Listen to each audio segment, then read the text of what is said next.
Nous avons vu le témoignage de 4 invités. J'ai vu que j'étais très contente, j'étais vraiment touchée. J'ai versé des larmes. Et en réalité, ils avaient beaucoup de choses à dire, mais le temps était limité. Et ils ont parlé pendant plus de 3 heures. On a réduit cette émission seulement à 40 minutes. C'était vraiment très émouvant, c'était très touchant. J'ai parlé à GCM de suggérer que nous puissions avoir une édition spéciale de plus. Mais même après ce culte, nous allons encore suivre une vidéo pour célébrer notre anniversaire. Et aussi, pendant la veille de vendredi, vous allez suivre la 2e édition spéciale de Mami Magazine le vendredi. Et le pasteur David Chang de l'église Mamine de Colombie va délivrer le message. Et le dimanche prochain, le pasteur Mengo Chon du Kenya va délivrer pendant le culte du matin. Frères et sœurs, parmi les gens du monde, il y a ceux qui disent notre vie est un champ de bataille.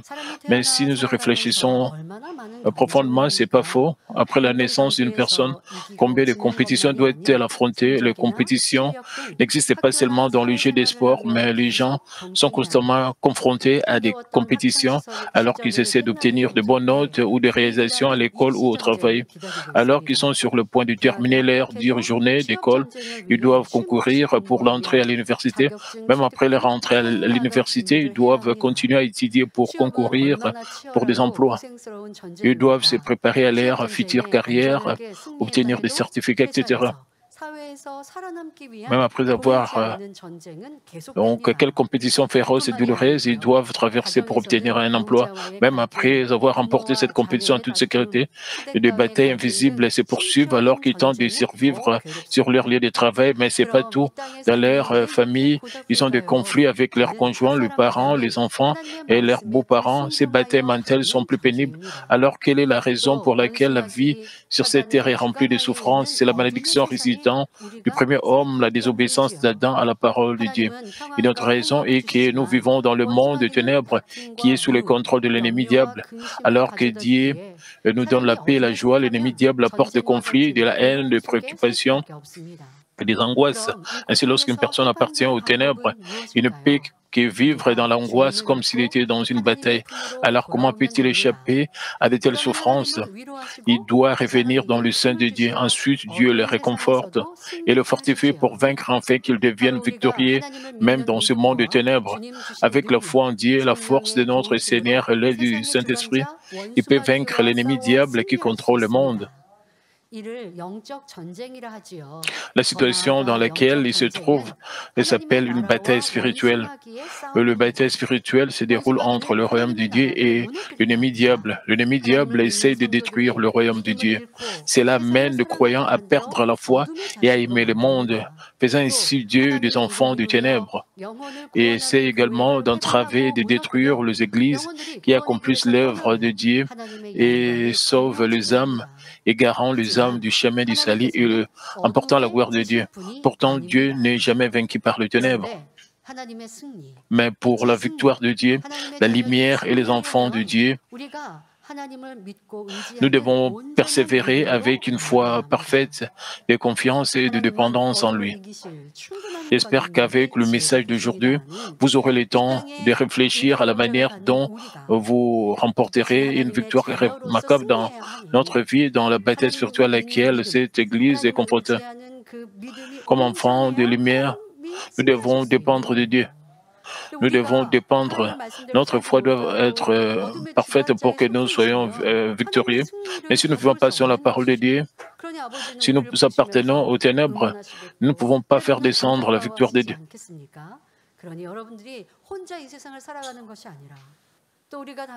Parfois, Dieu le Père va regretter si nous ne nous comportons pas d'une bonne manière. Nous devons penser à notre Dieu qui veille sur nous et qui nous protège.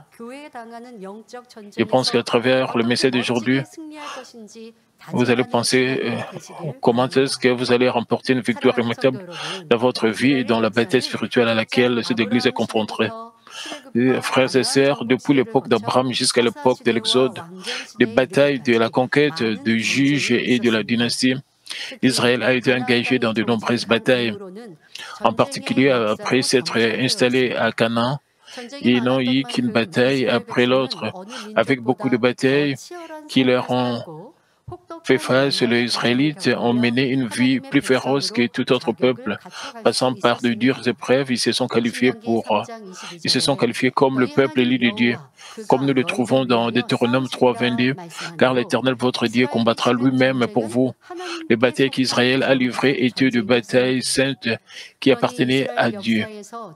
Mais dans l'histoire d'Israël, leur victoire ou leur défaite a été déterminée par Dieu, non par la force de leurs forces armées ou le degré de perfection de leur équipement.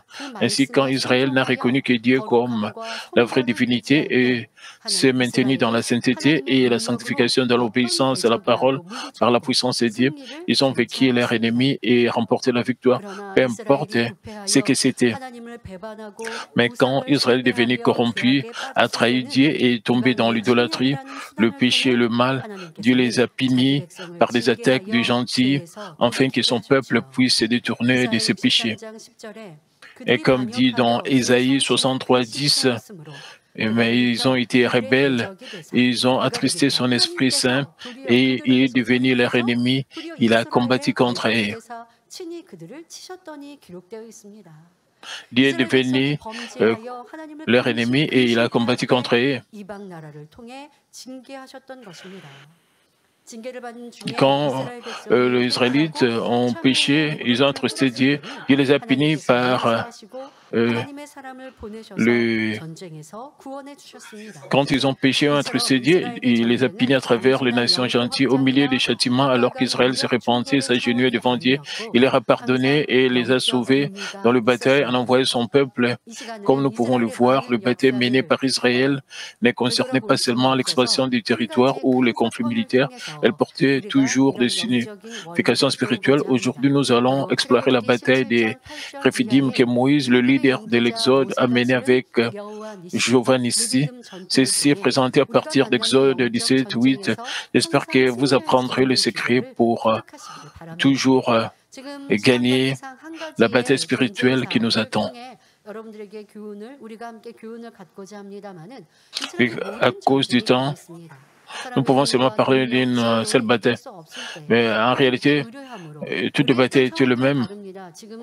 Ce n'était pas remporté par la force de Dieu. Quand Israël dépendait de Dieu, ils pouvaient remporter la victoire.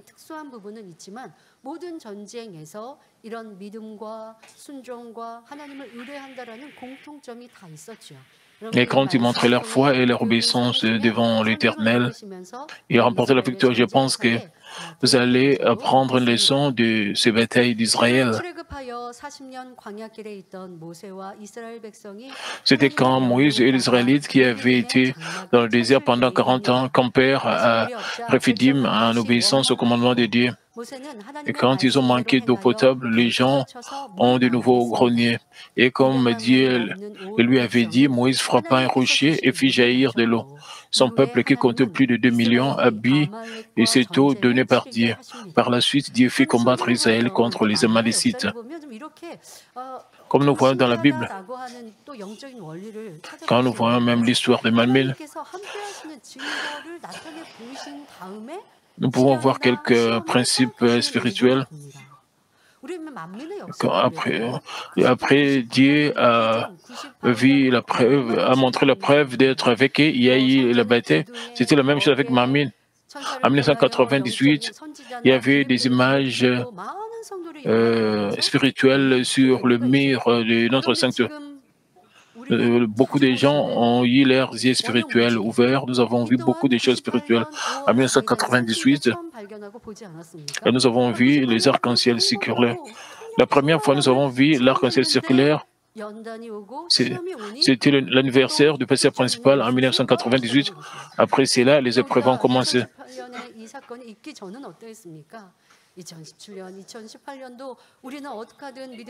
Qu'en est-il du temps?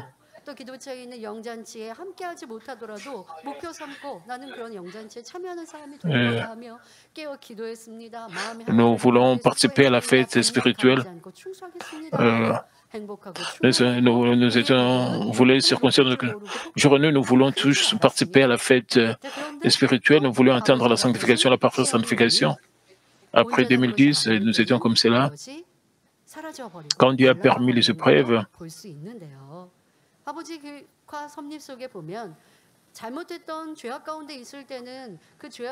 et sous la providence de Dieu,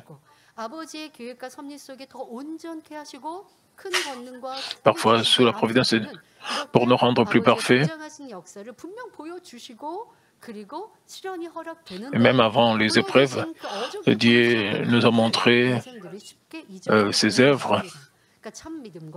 Mais pendant ces épreuves, les gens oublient rapidement les œuvres que Dieu avait montrées. De même, les Israélites, avant de se battre avec les Amalekites, il y avait de grandes œuvres manifestées par Moïse, mais pendant la bataille contre les Amalécites, les situations devaient montrer leur foi ou pas. Mais à ce moment, ils étaient capables de remporter la victoire à cause de la foi énorme de Moïse. Exode 17, 8 et 9 déclare Amalek vint combattre Israël à Rephidim. Alors Moïse dit à Josué, choisis de nous des hommes, sors et combat Amalek. Demain, je me tiendrai sur le sommet de la colline, la verge de Dieu dans ma main. Comparé aux Amalécites qui ont lancé une attaque après des préparatifs minutieux, Israël manquait tellement d'armes et de fournitures de guerre, ayant vécu dans le désert. Comme ils vivaient dans le désert, vivre dans le désert, vous savez, il manquait de beaucoup de choses au sujet de marques. Et de plus, les Israélites avaient une foi faible avec laquelle ils se plaignaient rapidement devant une difficulté. Ainsi, quand il manquait d'eau, ils ont commencé à murmurer. Ils étaient comme cela. Et Moïse a ordonné à Josué, en qui il avait confiance, d'aller au combat avec des hommes obéissants et préparés. Il a dit qu'il se tiendrait au sommet de la colline avec la verge, ce qui signifie la puissance de Dieu, et y prierait. Et Exode 17, 10 à 12 dit, Josué fit ce qu'il lui avait dit Moïse pour combattre Amalek, et Moïse, Aaron et Hur montèrent au sommet de la colline.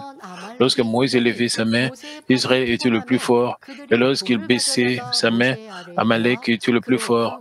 Les mains de Moïse étaient fatiguées. Ils prirent une pierre qu'ils placèrent sous lui et il s'assit dessus. Aaron et Hur soutenaient ses mains l'un d'un côté, l'autre de l'autre, et ses mains restèrent fermes jusqu'au coucher du soleil. En réalité, la victoire contre les Amalécites était presque impossible, mais Moïse était convaincu que la bataille était celle de Dieu. En s'appuyant sur sa puissance, il priait en tenant la verge de puissance et ne comptait que sur Dieu. Avec la foi de Moïse et l'obéissance de Josué, des œuvres merveilleuses se sont produites. Bien que ce fût une bataille totalement invincible, lorsque Moïse a prié en levant les mains, Josué et les troupes israélites ont gagné.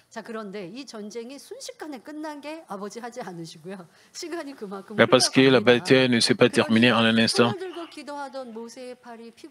ça a pris un temps. Alors que Moïse s'est fatigué et baissé les mains, ses troupes qui avaient gagné ont rapidement commencé à perdre. Voyant cela, Aaron et Hur ont réalisé le principe spirituel, se sont tenus à ses côtés et ont levé ses mains pour qu'elles ne soient pas baissées. Vous savez, quand j'ai dirigé la réunion de gardiens divins, j'ai élevé mes mains comme ceci, avec le mouchoir de puissance dans ma main. Quand j'ai pris comme ça, j'ai pris.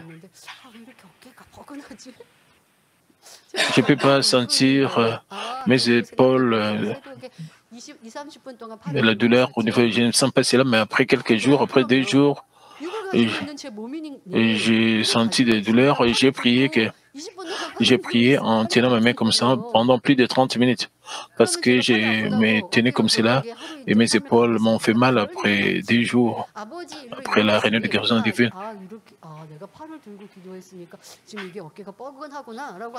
Cela ne suffit pas que la douleur continue après 2 ou 3 jours. J'ai fait quelques exercices et ça n'a pas duré même un jour.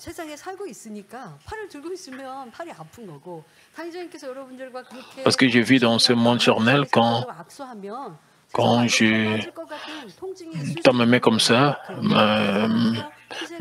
même le pasteur principal, quand il serre la main de beaucoup de membres de l'Église, il se sacrifie comme cela. Et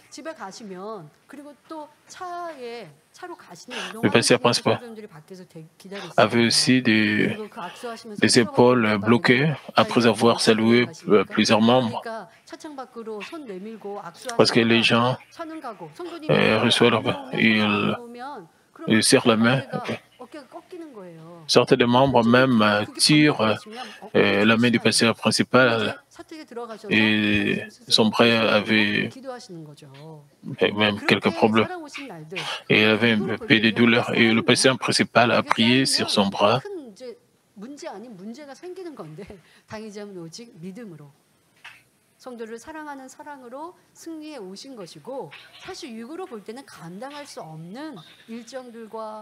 Il a seulement surmonté cela avec amour. Il avait un programme très serré, et ce qui est très difficile pour les gens ordinaires. Moïse aussi était fatigué. Mais les hommes de foi dépendent de Dieu. Puisqu'ils dépendent de Dieu, ils surmontent et Dieu leur donne la force. C'est étonnant.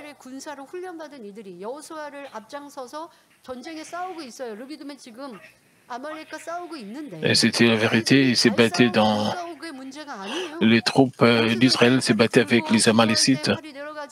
Ils étaient sur le champ de bataille. Qu'ils se battent ou pas, c'était au sujet si Moïse avait ses mains levées ou pas. Quand ses mains se baissaient plutôt, il perdait, mais quand ses mains étaient levées, il remportait la victoire. Ça, c'est l'œuvre de Dieu. Quand l'aide de Dieu était là, il remportait la victoire. Quand l'aide de Dieu n'est pas là, je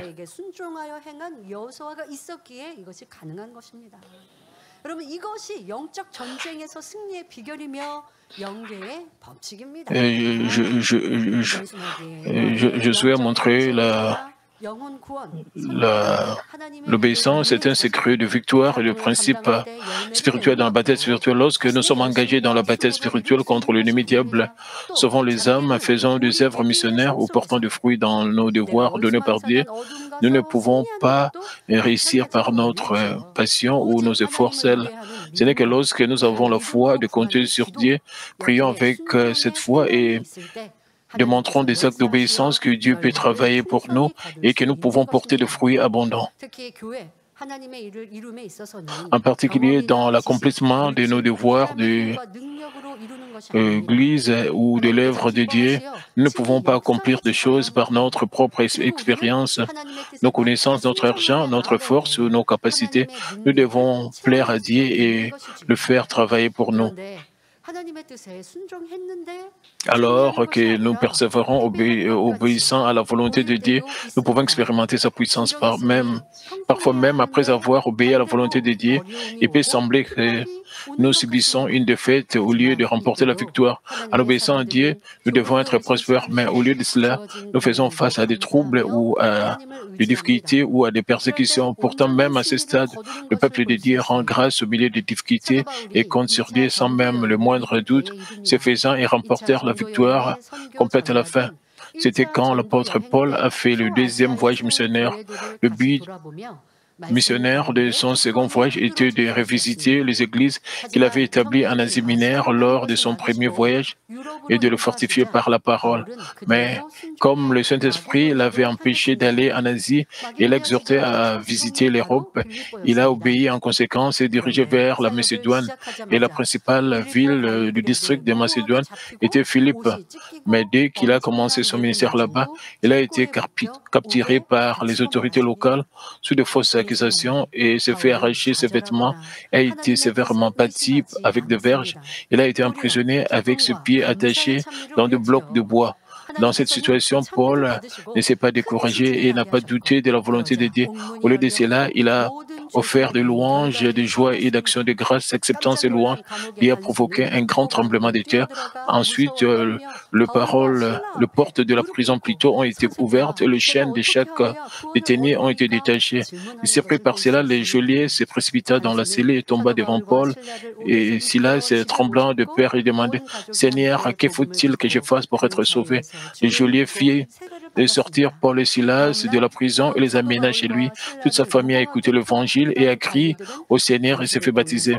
Le lendemain, les fonctionnaires qui ont emprisonné Paul et Silas sur de fausses accusations ont annoncé par l'intermédiaire du geôlier qu'ils seraient libérés à travers ces voyages missionnaires. Paul a pu établir fermement les églises à Philippe. Tout cela s'est produit par l'œuvre de Dieu et du Saint-Esprit, alors qu'il ne priait qu'avec foi, même face aux ennuis et aux difficultés, et attendait sans changer d'avis. Dieu a été satisfait et lui a permis de porter des fruits abondants avec sa grande et étonnante puissance. Même dans nos vies individuelles, nous devons agir avec foi. Avec le problème de l'Église, nous devons agir avec une telle foi comme celle de l'apôtre Paul. Vous pouvez vous demander, la réponse de Dieu a beaucoup retardé. Ouais. Est-ce que nous avons prié dans l'unité de la manière dont Dieu veut vraiment? Est-ce que nous avons poursuivi toutes choses dans la bonté? Ce sont les actes de la vraie foi. La foi est différente quand vous avez seulement de l'espoir. Tout le monde peut espérer. Et tout le monde peut espérer d'une manière ou d'une autre. Les gens peuvent espérer que les épreuves vont se terminer rapidement, mais la foi est différente du fait d'avoir seulement l'espoir. La foi, c'est d'obéir à la volonté de Dieu.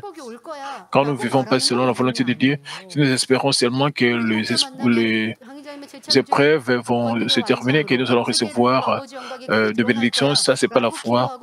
Nous devons penser comment est-ce que la gloire de Dieu sera révélée avec la puissance et la création de Dieu le Père. Et si nous croyons cela, nous devons faire ce que nous sommes censés faire. Beaucoup de gens disent que les choses vont avoir lieu quand le passé va revenir. Ça, c'est pas à la fois, vous espérez seulement. Les petits enfants, vous savez, par de telles choses. Il y a plusieurs années, les adultes, quand ils étaient ils pensaient devenir président de la République et de grands chercheurs. Ils avaient des grands objectifs. Ils voulaient devenir de grandes personnes. La foi est accompagnée d'actes et d'actions. Si vous faites les choses par la foi, nous devons être unis et sortir comme des enfants sanctifiés. Parmi nous, il y a des gens qui n'ont pas la foi. qui parlent de la réalité, qui parlent des choses charnelles. Ils veulent être réconfortés.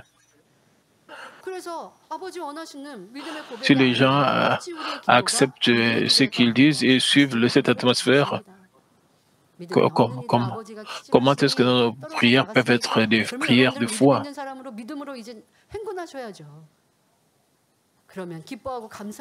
Nous devons marcher avec la foi. Nous devons nous réjouir et rendre grâce à Dieu. Nous ne devons pas nous épuiser. Même dans le pays, à l'étranger, il y a des gens, ils ne sont même pas permis de regarder GCN. Même si nous n'avons pas un secteur où nous devons nous réunir. Dieu le Père a permis même cette situation. Nous devons avoir la foi de nous-mêmes.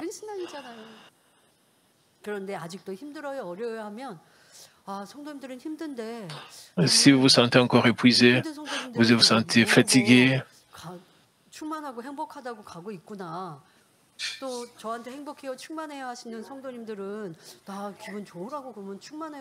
quelques membres de l'Église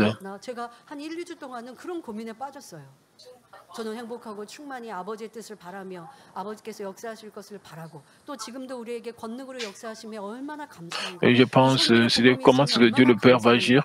Comment est-ce que Dieu le Père agit avec la puissance? Combien nous devons être reconnaissants pour cet évangile de la sanctification? Combien devons être reconnaissants parce que Dieu nous aime? Nous pensons que nous avions une grande foi, mais Dieu a permis cette situation pour que nous puissions voir si notre foi est grande ou pas. Et vous devez réaliser combien ces épreuves sont précieuses et comment est-ce que Dieu le Père va changer les choses. Je ne suis pas en train de prêcher avec un visage de dépression. Les gens confessent quand ils me voient. Je ne prétends pas de me jouir. Quand je n'ai pas la joie, je ne peux même pas parler. Je ne prétends pas. Sans l'inspiration, je n'aurais pas de choses à dire, mais avec l'inspiration venant de Dieu, je peux parler avec éloquence. C'est pour cela que j'ai été capable de surmonter les épreuves et je continue à marcher. Il y a aussi des membres de l'Église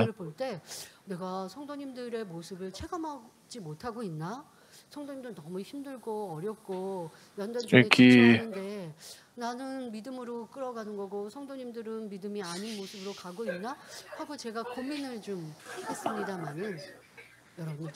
je me demande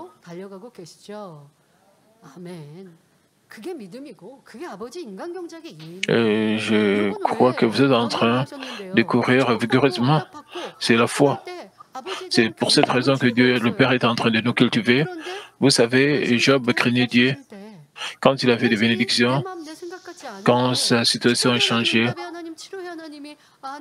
et quand la réalité n'était plus en accord avec ses pensées, il a très mal compris Dieu. Et ce n'était pas quelque chose de bien, de vrai. Pour rendre Job une personne plus parfaite, vous pouvez appliquer cela aussi dans votre vie. Quand l'Église était contente, vous travaillez dur, mais comme la situation a changé, vous avez perdu la passion de travailler pour l'Église. Vous pouvez réaliser où vous vous trouvez spirituellement. Vous devez vous réveiller et marcher vigoureusement vers le ciel. C'est pour ça que c'est très important d'avoir un vrai berger. Vous savez, dans cette église, sans un vrai berger, nous ne pouvons pas aller à la Nouvelle Jérusalem. Nous avons été guidés par le berger. C'est pour ça que nous avons pu avoir la foi spirituelle. C'est ce que nous confessons automatiquement. Vous devez garder à l'esprit ce que nous avons appris, tous les messages qui ont été prêchés dans cette église et nous devons continuer à marcher. et jusqu'à ce que la réponse de la part de Dieu viendra. Nous devons surmonter toutes choses avec foi. Vous devez examiner si vous donnez la bonne réponse dans votre test. Vous savez, quand l'apôtre Paul est allé dans un voyage missionnaire, et bientôt, il a eu des problèmes. Malgré cela, il a continué à remercier Dieu et il s'est réjoui. Et Dieu a ouvert la porte pour résoudre son problème. Peu importe le problème, vous devez trouver la bonne solution pour que vous puissiez être victorieux dans votre bataille spirituelle. Même aujourd'hui, nous sommes dans la bataille spirituelle, alors que nous élargissons le royaume de Dieu et sauvons les âmes. Éphésiens 6, 12 dit, « Car nous n'avons pas à lutter contre la chair et le sang, mais contre les dominations, contre les autorités, contre le prince de ce monde de ténèbres, contre les esprits méchants dans le lieu céleste. » Alors que nous manifestons la puissance de Dieu et partageons cet évangile vivifiant, l'ennemi diable qui a perdu sa puissance nous entrave et nous persécute, nous le peuple de Dieu, à travers la puissance du monde, alors que nous exerçons notre ministère dans de telles circonstances. Ce que nous devons faire est de faire entièrement confiance et de compter sur Dieu, qui est le vrai guerrier, et de prier d'autant plus. Lorsque nous faisons confiance et comptons sur Dieu et que nous sommes renforcés par la prière, nous pouvons agir dans la joie et la gratitude dans toutes les difficultés et persécutions. C'est alors que Dieu pourra agir. Chaque fois que nous nous préparions avec une croisade unie à l'étranger, le pasteur principal a fait une prière supplémentaire en montagne et nous avons offert une réunion de prière spéciale à Daniel, une prière spéciale de Daniel avec Madame Libongnim. Par exemple, lorsque nous organisons un séminaire de pasteurs et une croisade unie à Lahore, au Pakistan, en octobre 2000, le lieu était autrefois fermé à cause de persécutions et de l'opposition de musulmans, comme vous voyez sur l'écran. Mais à ce point, notre cher pasteur principal n'a pas hésité du tout, mais est resté paisible et ne s'est appuyé que sur Dieu avec une foi ferme. À l'époque, ici, dans l'église centrale, nous prions avec ferveur lors de la réunion de prière spéciale du dernier avec Madame Libongnim. Dieu a répondu à la foi ferme du pasteur principal et à notre prière fervente, comme il a envoyé un ministre influent du gouvernement pakistanais. Le lieu a été ouvert de nouveau. Dieu nous a protégés de tous les obstacles par la suite. Cette croisade a réuni de nombreuses personnes, d'un grand nombre de musulmans et beaucoup d'entre eux se sont convertis au christianisme et elle a débordé d'œuvres de guérison et de la puissance alors que nous nous accrochons à Dieu avec foi et prière. Nous avons vaincu la persécution et les menaces des musulmans, faisant de la croisade un grand succès. Comme elle a été diffusée sur le chaîne de télévision pakistanaise, un nombre incalculable de personnes ont été guéries par les œuvres merveilleuses de Dieu. Est-ce l'un d'entre vous pense cela aurait été mieux si les choses avaient été paisibles avant la croisade sans l'intervention de l'ennemi diable. Mais les attaques de ténèbres font briller la lumière d'autant plus brillamment et la gloire de Dieu se révèle d'autant plus grandement.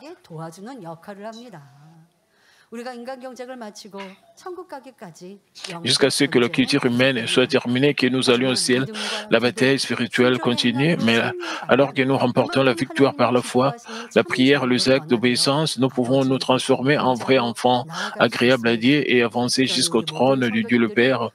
Par conséquent, je prie pour que vous ayez tous la foi par laquelle vous n'avez pas peur et ne vous tournez que vers le Dieu Tout-Puissant et faites des choses qui plaisent à Dieu. J'attends ainsi toujours des chants de victoire. Je vais conclure le message d'aujourd'hui. Frères et sœurs, dans 1 Samuel 17, un guerrier philistin nommé Goliath se présentait dans la vallée d'Éla, incitant le nom de Dieu et les armées d'Israël. Mais aucun du camp d'Israël n'a osé l'affronter. Même le roi Saül, qui avait une tête de plus que les autres, tremblait de peur devant Goliath et toutes les armées d'Israël étaient terrifiées. Pourtant, le garçon David Elle n'a pas regardé Goliath du champ de bataille, mais Dieu qui était beaucoup plus grand que le guerrier.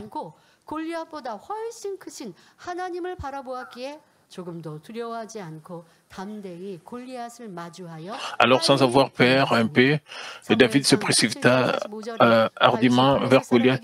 David dit aux Philistins, tu marches contre moi avec l'épée, la lance et le javelot, mais moi je marche contre toi au nom de l'Éternel des armées, du Dieu de l'armée d'Israël que tu as insulté. Il a crié assez fort pour que toutes les armées d'Israël ainsi que les Philistins l'entendent et a jeté une pierre sur Goliath avec une fronde. 1 Samuel 17, 45. Et il a dit dans 1 Samuel 17, 47, et toute cette multitude saura que ce n'est ni par l'épée ni par la lance que l'Éternel sauve, car la victoire appartient à l'Éternel et il vous livre entre nos mains. Par la foi de David et ses actes, Goliath est tombé. Grandement encouragé par cela, les armées d'Israël remportèrent une grande victoire dans la bataille d'Éla ces jours-là. Il en va de même pour notre situation. Nous traversons une bataille spirituelle permise par Dieu. Dans votre réalité, vous retrouvez-vous avec des problèmes ou des sujets de préoccupation qui semblent aussi grands que Goliath. Selon l'alliance de Dieu qui nous a été donnée dans le premier jour de cette Église, nous accomplirons pleinement la mission mondiale et construirons le grand sanctuaire en tant qu'hommes de la parfaite sanctification qui sont désirés par Dieu le Père et qualifiés pour la nouvelle Jérusalem. Parce que Dieu a parlé, il le fera lui-même. Ainsi, nous devons nous tourner vers Dieu uniquement et obéir à sa volonté. Dans les difficultés, nous devons nous écrier d'autant plus dans la prière et agir à la recherche de la vérité. Parce que la bataille est celle de l'Éternel, nous, manmines. Nous ne devrions pas être effrayés et découragés en regardant la réalité, mais nous lever et agir selon la parole, faisant ainsi briller encore plus brillamment la lumière de Dieu. Alors que nous célébrons le 46e anniversaire de la fondation de Manmin, je prie que vous rendiez tous grâce à Dieu qui nous a garanti des paroles de vie, de puissance, à notre Dieu d'amour qui nous a répondu, et guéri et protégé, et que vous persévérez d'autant plus vigoureusement. Prions tous concernant ces messages. Père éternel, merci encore pour ce message combien profond. Permets que nous puissions nous lever, que nous puissions briller. Père, merci, car c'est toi qui as établi cette Église.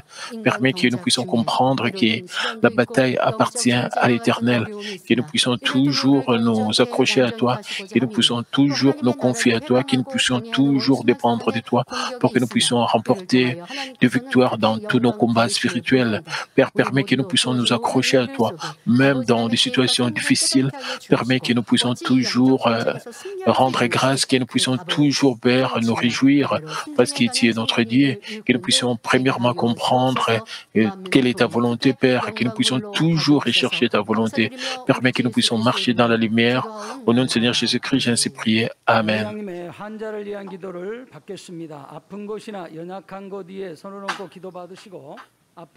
La prière pour les malades. Si vous êtes malade, posez vos mains sur vos parties malades. Si vous n'êtes pas malade, posez votre main sur votre offrande pour le désir de votre cœur. Alléluia, Dieu Tout-Puissant, Dieu d'amour. S'il te plaît, pose ta main sur tout le croyant qui reçoit cette prière maintenant. Montre tes œuvres transcendant le temps et l'espace sur tout ce qui reçoit cette prière, sur GCN, Internet, via satellite, les églises branches et sanctuaires locaux, et sur tous les enfants de Dieu partout à travers le monde. Donne-leur la foi de croire du fond de leur cœur, chasse tout ce qui est pensée négative et doute. Chasse tout ce qui était ses preuves, du pied jusqu'à la tête, dans le parties internes, les jointures, le tissu, laissez-les dans toutes les parties malades, consume-les avec le feu du Saint-Esprit, avec la lumière originelle.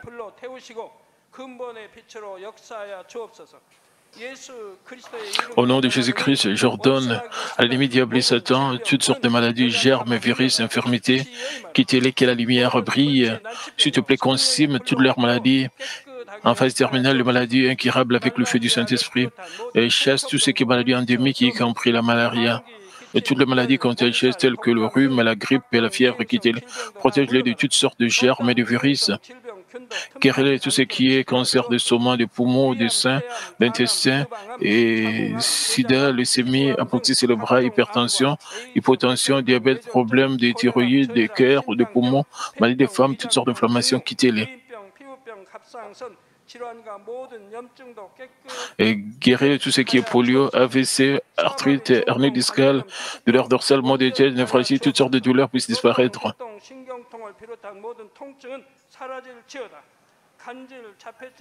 Épilepsie, autisme, dépression, névrose et autres maladies mentales, quittez-les. Toutes sortes de paralysies soient guéries, que les paralytiques s'élèvent et marchent, que leurs yeux puissent bien voir, que les oreilles puissent bien entendre, et que les aveugles voient, que les muets parlent, que les sourds entendent. Guérir tout ce qui est fait secondaire de toutes sortes d'accidents, guérir leurs os fracturés, restaure tout ce qui est brûlé, permet que l'ascension de chaleur puisse disparaître. Et permet qu'il n'y ait pas de cicatrices qui restent et souhaite purifier de toutes sortes de dépendances à la drogue, à l'empoisonnement et aux mauvaises substances. Que le tissu mort, les cellules mortes soient régénérées, ramène le mort à la vie, donne à tes enfants la bénédiction de la conception, recevez la bénédiction de la conception. Au nom de Jésus-Christ, j'ordonne à l'ennemi diable et Satan, les principaux de la puissance de l'air, les mauvaises forces dans le lieu céleste et leurs serviteurs, quittez-les. Quittez l'esprit impur, esprit de division, esprit de séparation, et toute force des ténèbres. Tout ce qui est chien de messager soit brisé ténèbres et quittez-les, que la lumière brille. Père Dieu, donne à tes enfants la force de se créer dans la prière et la puissance de rejeter le péché et de devenir sanctifiés. Quand leur âme prospère, permet que tout marche très bien avec eux et permet que leur famille soit évangélisée. Protège-les de toutes sortes d'accidents et de désastres tout au long de cette semaine et bénis-les pour qu'ils puissent mener une vie prospère sans aucun problème avec le feu ardent du Saint-Esprit, l'armée céleste et les anges et avec tes yeux enflammés. Protège tous tes enfants, leurs familles, leurs lieux de travail et leurs affaires. Donne aux étudiants la sagesse et l'intelligence, donne-leur l'enthousiasme et la ferveur de bien étudier. S'il te plaît, garde leur cœur, leurs pensées des choses mondaines, permets qu'ils puissent t'aimer avec plus de ferveur.